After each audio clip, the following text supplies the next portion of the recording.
한 절씩 교독을 읽겠습니다. 사대교회의 사자에게 편지하기를 하나님의 7년과 7별을 가진 이가 가라사대 내가 내 행위를 아노니 내가 살았다 하는 이름은 가졌으나 죽은 자르다.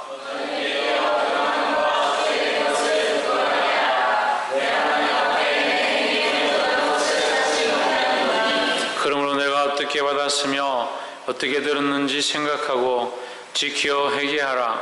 만일 깨지 아니하면 내가 도적같이 이르리니 어느 시에 내게 말른지 내가 알지 못하리라.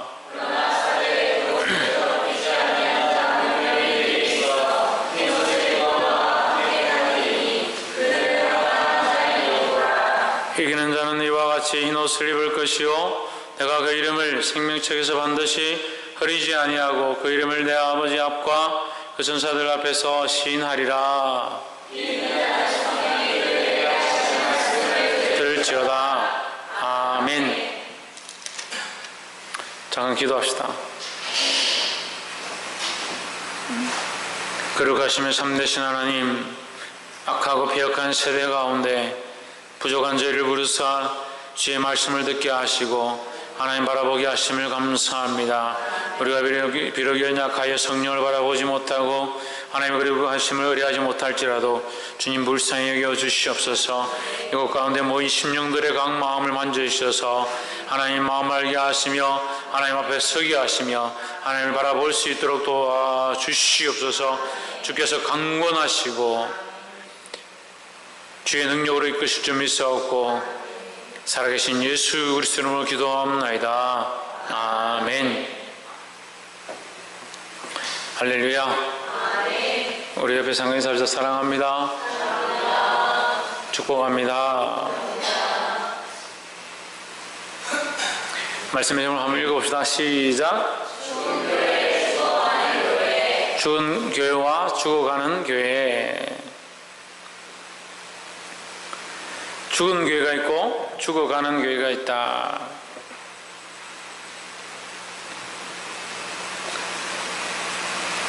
이미 죽은 교회는 살리기가 어렵습니다. 하지만 죽어가는 교회는 살릴 수 있습니다. 그럼 우리는 죽이는 일을 해야 되겠습니까? 죽여가는 일을 해야겠습니까? 죽은 것을 포기하는 일을 해야겠습니까? 살리는 일을 해야겠습니까? 우리 작게 얘기하는 게 답입니다. 살리는 일을 해야 합니다. 그럼 여러분, 당신들은 지금 살리는 일을 하고 있습니까? 나는 지금 살리는 일을 하고 있습니까? 내 자신은 지금 살리는 일을 하고 있는가? 자기를 볼 수 있어야 합니다. 나는 살리는 일을 하고 있는가? 죽이는 일을 하고 있는가? 긍정적으로 말하고 칭찬하고 좋게 말하면 살릴 수 있다. 천만의 말씀입니다. 똑바로 가르쳐도 살리기가 힘들어요. 말씀으로 바로 이끌어도 살리기가 힘들어요. 자꾸 죽습니다. 왜? 죽는 길을 선택하니까. 자꾸 죽습니다. 왜? 사단이 죽기를 원하니까 그 유혹에 잘 넘어간다는 거예요. 아이들이 왜 유혹에 잘 빠지는가? 유혹이니까 잘 빠지죠. 유혹이니까. 유혹이 아니면 뭘 잘 빠지겠습니까? 화려하고 아름답고 희망찬란하고 재밌고 쾌락이 있고 즐거움이 있으니까 그런 데 잘 빠지는 겁니다. 저희들 어렸을 때는 50원짜리를 내면 그 문방구 앞에 가서 쪼그리고 앉아서 50원 넣고 이렇게 게임을 하는 게 있어요. 이렇게 막 두드리면서 이게 탱크가 50원을 넣으면 탱크가 나와요. 삐삐삐삐 이렇게 하면 탱크가 나오는데 탱크를 가지고 막 이렇게 하면 대포가 막 쏘옵니다. 그러면서 이게 뭐 부수고 막 적 탱크랑 싸우는 게임이 있어요. 그 게임 그 50원짜리 하나 하려고 줄을 서가지고 아이들이 막 밤에 아이들 없어졌다고 찾아가보면 거기 줄 서 있는 거예요. 저희들 어렸을 때는 6시 지나도 밖에 아이들이 안 다녀요. 안 다녔었어요. 근데 지금 어떻습니까? 얼마나 화려한 게임들이 많이 나왔습니까? 얼마나 즐거운 것들이 많이 있습니까? 휘황찬란한 세상 문화가 아이들 유혹하고 있습니까? 그럼 죽일 겁니까? 살릴 겁니까? 홍치는 왜 대답 안 하나? 죽이도록 내버려둬야겠습니까? 그럼 여러분 스스로가 자기를 보십시오. 나는 나를 죽이려고 하고 있는가 살리려고 하고 있는가? 그 정도는 다 알잖아요. 내가 지금 나를 죽이려는데 내어주는가 살리는데 내어주는가 그 정도는 알잖아요. 근데 남들이 다 죽이는데 가더라, 저거 다 죽는 자리에 가더라, 다 망하는 자리에 가더라.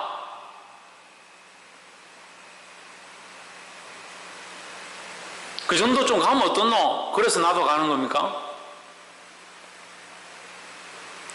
이제 그 정도는 알 때 안 됐습니까?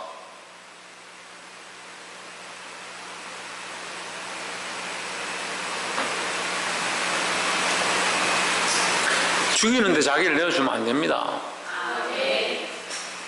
세상 사람들 다 죽고 거기 가면 죽음이 있고 결국 거기 가면 지옥 형벌밖에 없는 줄 아는데 거기가 좀 재밌다.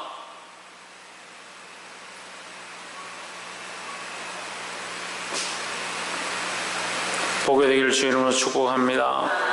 옆에 사람 보십시오. 세상에 쾌락을 쫓아 가지 맙시다. 3장 1절에 사대교회에 사제에게 편지하기를 하나님의 7영과 7뼈를 가진 이가 가라사대 내가 내 행위를 아노니 했습니다.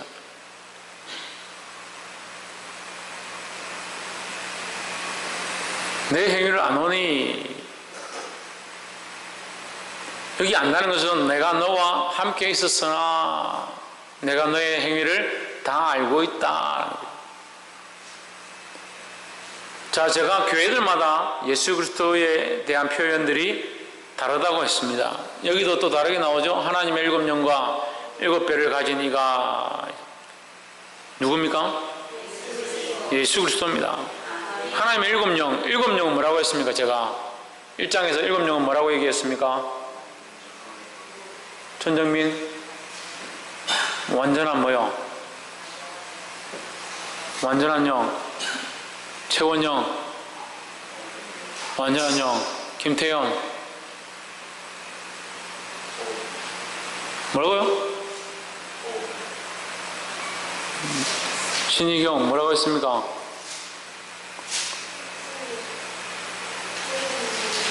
최 집사님 뭐라고 했습니까?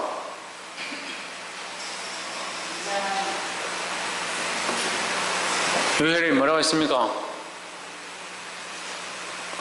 사모님 7영이 뭐라고 했습니까? 7영이 성령이랬죠. 제가 7영이 성령이라고 몇 번을 말했는지 모르겠습니다. 근데 7영이 뭔지를 지금 모릅니까? 영이 7개라는 게 아니라 완전한 영이라면서요. 그럼 완전한 영이 뭡니까? 성령밖에 더 있습니까?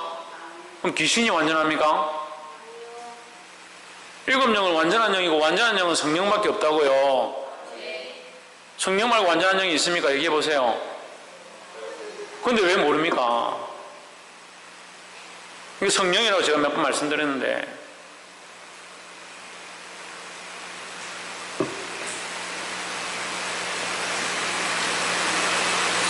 모르는 걸 책망하는 게 아니라 여러분 상태를 책망하는 거예요.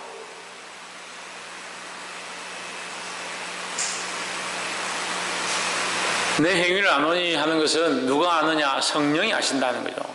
네가 어떻게 살았는지, 네가 어떠한 모양들로 살아왔는지, 너의 모습에, 너의 상태에서 다 안다. 누가? 성령이 아신다는 거예요.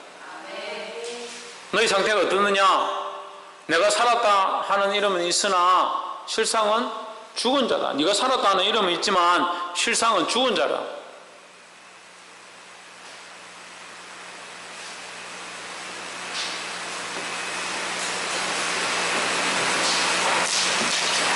사람들이 다 너를 부를 때 너는 살았다, 너는 살았다, 너는 살아있는 것 같다, 너는 예배자 같다, 너는 그래도 기도하는 사람 같다, 너는 그래도 영적으로 좀 깨어있는 것 같다라고 할지라도 성령이 보시기에 너는 죽었다는 거예요.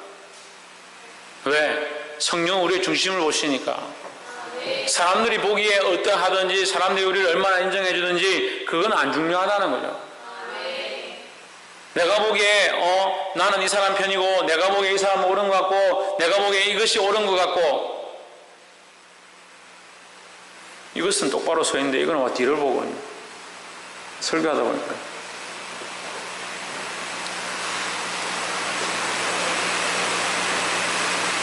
사람들이 불러주는 이름이 중요한 게 아니라 하나님 우리를 어떻게 부르시냐가 중요한 거라는 거예요. 하나님 우리를 살아있는 자로 하나님의 자녀로 인정해 주는 게 중요하지, 맨날 사람들한테 인정받으려고 누가 어떻게 우리를 어떻게 보느냐, 우리를 어떻게 생각하는가, 사람들한테 인정받으려고 해요. 그 인정 안 해주면 실망하고 속상해하고. 그런 교회가 어떤 교회다? 이 4대 교회다. 사람들한테 인정받으려고 하는. 우리는 누구에게 인정받아야 되는가? 하나님께 인정받아야 된다는 거예요. 너희의 행위를 안다. 누가? 성령이 아신다. 네가 살았는지 죽었는지 누가 안다? 성령이 아신다는 거예요.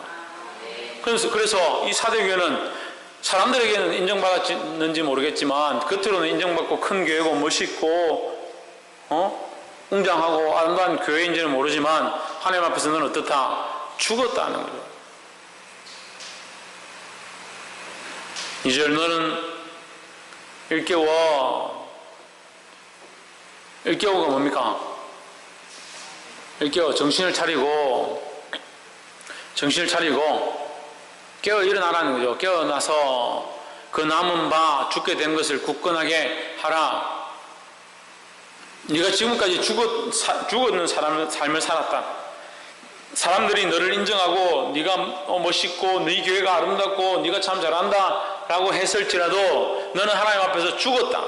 이제 정신을 차리고 네가 지금까지 여기서부터 걸어왔던 모든 시간들까지 걸어온 이것은 다 죽었다. 이제 정신을 차리고 깨어나서 살아있는 삶을 살아가는 거죠. 지금이라도 너희 마음을 정리해서 굳건하게 해라. 하나님 안에서 굳건하게 하라는 거예요. 할렐루야. 이 말씀이 우리에게 뭐라고 말하냐? 굳건하게 하라. 내 하나님 앞에 내 행위에 온전한 것을 찾지 못하였노니. 그러면 이 행위는 누구 앞에 있어야 된다? 그러니까 이 말씀이 앞에랑 연결되죠. 앞에서 사람에게 이름을 인정받는 거 그게 중요하지 않다는 거예요. 그럼 누구에게? 하나님에게 인정을 받아야 된다. 그럼 우리는 누구 앞에 서 있어야 되느냐? 하나님 앞에 서 있는 삶을 살아야 된다는 거예요. 그래서 우리가 하나님 앞에 온전하려고, 하나님 앞에 온전히 살아가려고, 하나님의 말씀대로 서려고, 하나님 앞에 하나님을 바라보고 그 앞에 두렵고 떨리는 마음으로 살아가는 신앙을 가져야 된다는 거예요. 근데 먹을 때는 왜 하나님 없습니까? 화장할 때는 왜 하나님 없습니까? 예배 시간에는 왜 하나님 없습니까? 왜 하나님 앞에 서지 않느냐는 거예요. 하나님이 이곳에 없어서 하나님이 나와 함께하지 않아서 없는 것이 아니라 내가 하나님을 바라보지 않았기 때문에 하나님을 볼 수 없는 거예요. 하나님이 세상 가운데 충만하지 않으신 것이 아니라 어느 곳에나 안 계신 것이 아니라 이 세상에 충만하시고 어느 곳에나 계시지만 내가 하나님을 바라보지 아니하고 하나님을 믿지 아니하고 하나님 앞에 똑바로 서 있지 아니하기 때문에 우리의 행위가 하나님 앞에 있지 아니하고 죽었다. 박성리, 하나님 앞에 있지 않으면 어떻다? 누가? 그러니까 네가 하나님 앞에 있지 않으면 죽었다고. 니나 내나 정신을 차립시다. 옆에 사람 보십시오. 니나 당신이나 나나 정신을 차립시다. 꼭 그렇게 말하면 듣기 싫어요. 3장 1절에 일깨워 뭡니까? 정신을 차려라. 정신을 차려. 이제부터 정신을 차려서 지금까지 살아온 것은 어떠했던지 지금까지 한 것들 기억하지 않는다. 하나님. 이제 네가 마음을 돌이키고 일어나면 이제 앞으로의 삶이 중요하다는 거예요. 어디 서라? 하나님 앞에 서라는 거예요. 할렐루야. 그럼 우리가 여기서 한 가지 또 알아야 될 부분이 있는데, 온전한 것을 행하는 것이 중요한 것이 아니라 뭐가 중요하냐? 하나님 앞에 서는 것이 중요하다. 아유, 목사님 성경은 온전한 것을 찾지 못했으니까 온전한 것을 해라고 하는데 왜 하나님 앞에 서는 것이 중요하다 합니까? 우리는 온전할 수 있다 없다? 우리는 온전할 수 없다는 거예요. 그래서 우리가 하나님 앞에 서면 하나님께서 우리의 행위를 온전케 해주신다는 거예요. 하나님 앞에 서서 믿음으로 살려고 하고, 하나님 앞에 서서 봉사하려고 하고, 하나님 앞에 서서 기도하고 열심을 내면 하나님이 도우셔서 그것을 온전케 하신다는 거예요. 왜 우리의 행위가 온전치 않느냐? 이것을 이제 강의로 하려면 시간이 많이 걸리는데, 우리의 행위가 왜 온전치 않느냐? 나는 이렇게 선한 말을 하고, 나는 이것을 위해서 이렇게 봉사했는데, 이 봉사와 선한 말들을 통해서 상처받는 사람들이 있는 거예요. 상처받는 사람들. 내가 이것을 다 정리할 수가 없는 거예요. 내가 말한 것을 통해서 상처받는 사람, 내가 그 사람을 또 찾아가서 상담하고, 제가 연약하지만 이 말씀을 전했는데 말씀 듣고 기분 나쁜 사람들 제가 찾아가서 또 면담하고, 아닙니다, 그런 뜻이 아닙니다. 제가 어떻게 다 그렇게 하겠습니까? 그렇게 하려면 제가 이 말씀 전할 때마다 누구에게는 지금 이런 뜻이 아니면 전정민 집사님에게는 이런 말 하는 게 아니고 해주한테 하는 것이고, 혜미는 조금만 적용되니까 조금만 생각하고, 수연이는 이렇고, 제가 매일 그렇게 설교해야 합니까? 그럴 수 없는 거죠. 그러니까 제가 온전치 않다는 거예요. 저도 이 말씀을 전함으로 제 자신이 온전할 수가 없다라는 거죠. 하지만 저는 온전치 않지만 뭘 온전합니까? 하나님의 말씀은 온전한 거죠. 하나님의 말씀이 온전하니까 저는 하나님의 말씀을 전하는 것 뿐이죠. 할렐루야.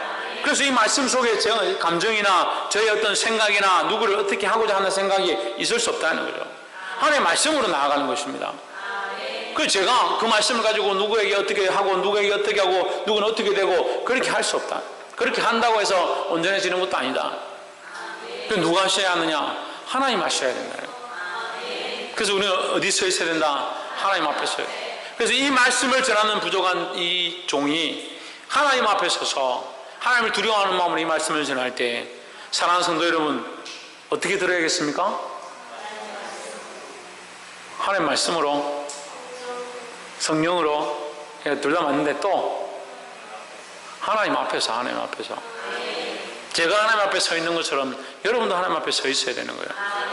하나님 앞에 안 서니까 사람으로 보는 겁니다. 하나님 앞에 서지 않으니까, 하나님을 바라보지 않으니까 엉뚱한 것들을 바라보는 거예요. 그래서 스타 목사는 무슨 스타 목사예요? 목사가 스타가 어디 있습니까? 하늘의 별과같이 영원토록 빛나리라는, 그게 스타입니까? 하늘의 별과같이 빛나는 것은 하나님 나라에서 우리에게 주실 은혜인데, 뭘 이 땅에서 스타 목사예요? 그러니까 썩어지죠. 부패하죠. 3절에 그러므로 내가 어떻게 받았으며 어떻게 들었는지 생각하고 지켜 회개하라. 첫 번째 뭡니까? 아니, 첫 번째 뭡니까? 내가 어떻게 받았으며가 첫 번째. 내가 어떻게 받았으며. 두 번째가 어떻게 들었는지.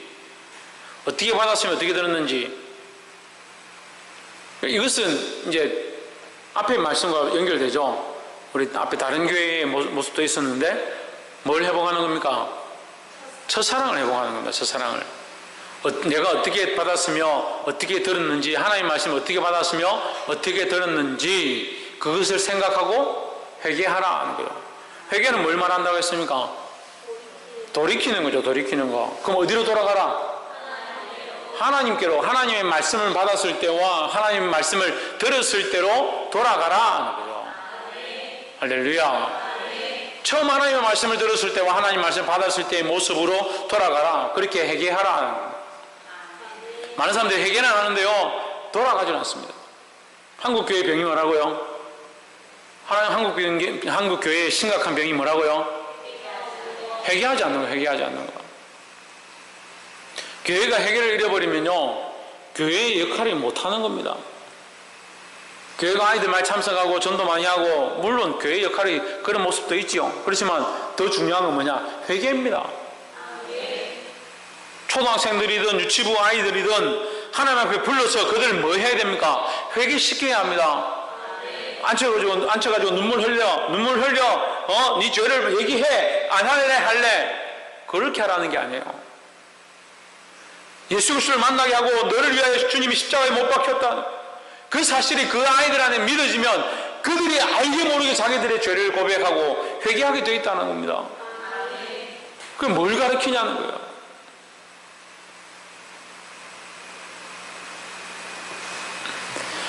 만일 깨지 아니하면, 일어나 깨닫지 아니하면, 깨어나지 아니하면 내가 도둑같이 이르느니, 도둑같이는 뭡니까? 주님께서 임하신다, 심판하신다. 주님께서 도둑같이 오신다 이 말이죠. 도둑같이 오셔서 어느 때에 내게 이를지 내가 알지 못하리라. 근데 제가 이렇게 말씀을 쭉 보면요, 주님이 도둑같이 오는 것이 아니라, 제가 이 도둑을 좀 몇 번 맞아봤는데, 지금은 아닌데 옛날에 돈이 좀 있을 때 도둑을 몇 번 맞아봤습니다. 도둑을 맞는 것은요, 우리가 뭐 바뀌어진 게 없어요. 특별히 바뀐 게 없습니다. 늘 일상생활하고 있다가 미처 뭐 생각하지 않을 때에 들고 가버리는 거예요. 늘 교회 11조 준비해서 내일 드리려고 준비해놓고 장롱에 넣어놨는데 아침에 11조를 꺼내려고 하니까 11조 없는 거예요.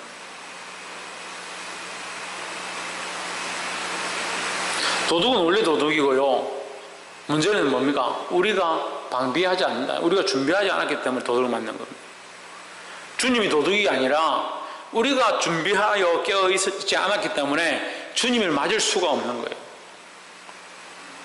그래서 신부된 우리는, 이 시대에 믿음으로 사는 성도들은 뭘 해야 되냐? 깨어나서 주님을 맞을 준비를 해야 되는 겁니다.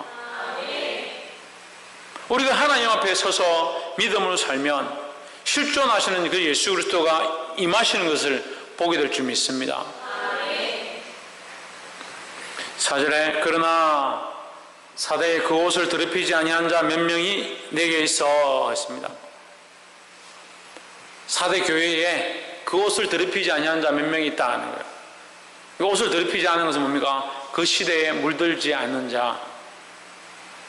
그 옷을 더럽히지 아니한 자는 뭡니까? 하나님 앞에 여전히 서 있는 자, 그 첫 믿음을 잃어버리지 않은 자 몇 명이 있다는 겁니다. 우리 교회도 이런 사람들이 있기를 소망합니다. 아니, 우리 모두 다 이런 사람이 되기를 소망합니다. 흰옷을 입고 나와 함께 다니리니, 흰옷을 입고, 여기 흰옷이라고 하는데 성경에 이 흰옷에 대해서 창세기부터 계속 나옵니다. 흰옷은 천사들이 입는 옷이기도 하고, 그죠? 천사들 같이 우리가 뭐 이렇게 많은 사람들이 그림을 그릴 때나 천사들이 흰옷을 입었다 이렇게 하는데, 실제로 성도들이 입을 옷입니다. 이 흰옷은 순결을 얘기합니다. 그래서 출애굽기에서도 이 흰옷에 대해서 얘기합니다. 제사장이 입죠. 제사장이 그 위에 세마포 흰옷을 입고 합니다. 그 하나님 앞에 순결하고 정결한 모습들을 가리키는 것입니다. 더럽히지 아니하고 그 옷을 더럽히지 아니한 자, 그들 뭘 입을 수 있느냐? 흰옷을 입고. 무슨 옷을 가서 구중물이 더럽혔다는 게 아니라 자기의 삶이 하나님 앞에 있지 못하고 세상과 타협하고 쾌락을 즐겨 쫓아가면 그것이 자기의 옷을 더럽히는 것이다. 그 옷을 더럽힌 자들은 주님이 오실 때 흰옷을 입을 수가 없다라는 거죠. 그 하나님 앞에 서서 성령이 이끄시는 대로 믿음을 지키면 주님 오실 때 이 땅에서 옷이 더럽혀지고 찢겨지고 빼앗긴 바 된다 할지라도 주님 오실 때 흰옷을 입을 수 있다는 겁니다. 흰옷을 입고 나와 함께 다니리니, 나와는 누굽니까? 예수 그리스도와 함께 다닐 것이다 하는 거예요. 예수 그리스도와 함께 동치할 것이다 하는 거죠. 앞에 우리가 이 사대교회 하기 전에 두아디라 교회 할 때 보면 나와 함께 철창을 가지고 질것을 깨트리리라 했습니다. 그것은 또 뭡니까? 예수 그리스도와 함께 심판의 일들을 함께 할 것이다 하는 거예요. 그러니까 주님이 오시면 우리가 주님과 함께 통치의 일도 하고 심판의 일도 하고 주님과 함께 동행하기도 하고 이 수많은 일들을 하게 되는 거예요. 그냥 단순히 천국에 가면 찬양하고 예배만 하고 있다, 그게 아니라 우리가 해야 될 일이 너무 많이 있습니다. 흰옷을 입고 나와 함께 다니리니 그들은 합당한 자인 영거라. 뭐에 합당하다? 하나님 앞에 또 예수님과 함께 통치하기 합당하다. 또 합당한 자다. 이 의의적으로 뭘 가리키고 있습니까? 흰옷을 입기에 합당한 자다. 의의적으로 흰옷을 가리키죠. 그들은 합당한 자다. 뭐에 합당하냐? 흰옷을 입기에 합당한 자다 하는 거죠. 5절, 이기는 자는 이와 같이 흰옷을 입을 것이요. 그래서 다시 반복을 합니다. 이기는 자에게 뭘 주신다? 흰옷을 주신다. 내가 그 이름을 생명책에서 결코 지우지 아니하고. 생명책에서 뭐 하지 아니하고? 지우지 아니하고. 제 성경에는 흐리지 아니하고 되는데 여러분 성경에 지우지 아니하고가 더 정확한 할 것 같습니다. 그러면 지우지 아니하고라고 하는 것은 지울 수도 있다라는 거죠. 지워질 수 있다라는 겁니다. 지워질 수 있기 때문에 두려워해야 된다는 거예요. 우리의 이름이 생명책에서 지워질 수 있기 때문에 하나님 앞에서 믿음을 지켜야 된다는 겁니다. 한 번 구원이 영원한 구원이고 우리가 천국 갈 건데 뭐 하려 믿음 지키고 뭐 하려 하나님 앞에 서 있으려고 하냐고. 그냥 한번 예수님 믿는다 했었으면 천국 다 가겠지 언젠가. 천만의 말씀입니다. 그러면 생명이 뭐 하라 했습니까? 삶을 왜 삽니까? 하나님이 우리에게 삶을 주셨고 생명을 주셨고 시간을 왜 주셨습니까? 그걸 주신 이유들이 있는 겁니다. 아무것도 모르면서 그냥 예수 믿으면 천국까지 하고 삶은 엉망진창으로 살아요. 예수 그리스도를 믿고 주로 섬기는 자가 어떻게 삶을 엉망진창으로 살 수 있냐는 거예요. 그러니까 예수 그리스도를 주로 섬기지 않은 사람이 태반이라는 태반.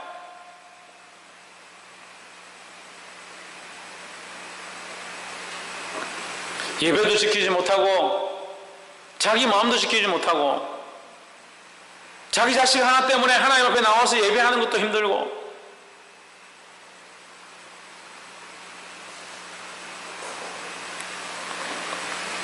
그래가지고 어떻게 하나님 앞에 믿음을 지키고 자기 생명을 구원해야 될 그 문제 앞에 그 생명을 지키겠냐는 거예요.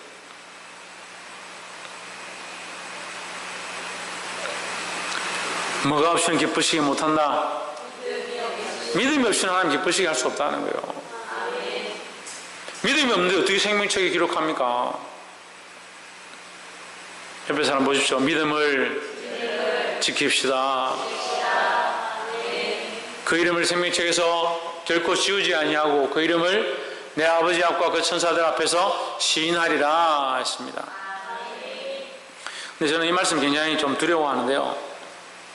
여기 요한계시록 3장 5절에 나와 있는 이 말씀이 뒤에 계시록 이제 눈이 자꾸 안 보인다. 19장에 가면 나오는데 천사들과 하나님 앞에서 내가 부인할 것이다 이런 말이 나옵니다. 부인할 것이다, 시인할 것이다 두 번이 나오는데 백성들과 장로들과 이 사람들 앞에서 나의 이름, 예수의 이름을 부인하면 나도 오는 아버지와 천사들 앞에서 나도 그들을 부인할 것이고 백성들과 장로들과 그 사람들 앞에서 나를 시인하면 나도 아버지와 천사들 앞에서 그들을 시인할 것이다 이렇게 말씀하셨습니다. 여러분 두렵지 않습니까? 두렵지 않은 사람들은 참 대단한 사람들이에요. 두렵지 않은데 예배하는 것도 신기한 겁니다. 예배하러 지금 나와 있는 것도 신기한 겁니다. 참 연구를 해봐야 돼요.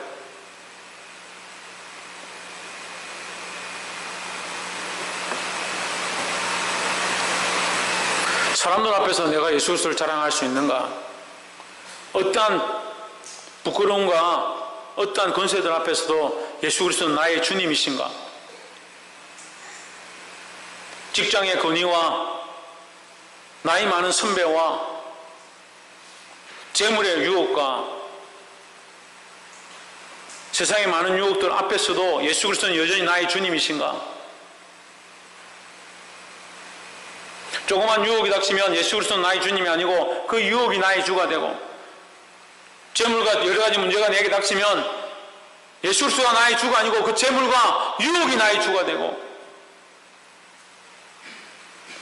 권위와 권세와 선배들이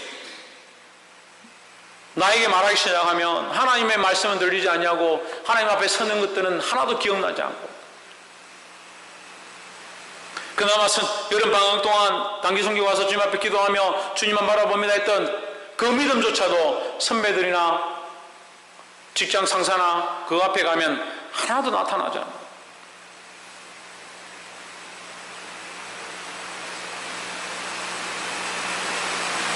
그렇게 해놓고 천국 가서 심판대 앞에 서서 예수님 왜 저를 모른다 하십니까? 네가 나를 안다고 한 적이 없지 않냐? 그렇게 하면 어떻게 할 거냐고. 맛있는 음식만 보면 하나님이고 예수님이고 아무도 생각나지 않냐고 먹는 것만 생각나고, 게임하는 거 앞에 가면 하나님이고 예수님이고 하나도 생각나지 않냐고 게임하고 노는 것만 생각나고.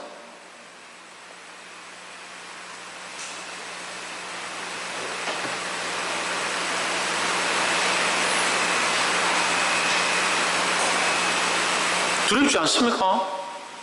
두렵지 않은데 예배에 참석했는 게 신기합니다. 이 말씀을 듣는 사랑하는 성도 여러분, 여러분들이 성도의 자격을 가지려면 예수 그리스도가 자기의 주님이 되어야 하고 하나님 앞에 서게 될 것들을 두려워하고 걱정해야 합니다. 지금 이 시간 하나님 앞에 서려고 정신을 차리십시오. 성령이 우리의 삶들을 보고 있음을 생각하십시오. 우리의 모양들보다 우리의 마음 중심까지 알고 있음을 깨달으십시오. 그래서 그리스도 오시는 날에, 그 심판날에 담대히 주님 앞에 나아가며 내가 주님을 사랑합니다, 주님을 사랑했었습니다, 주를 위하여 끝까지 참았습니다, 그렇게 말할 수 있는 저와 여러분 되기를 주의 이름으로 축복합니다. 6절 귀 있는 자는 성령이 교회되게 하실 말씀을 들을지어다.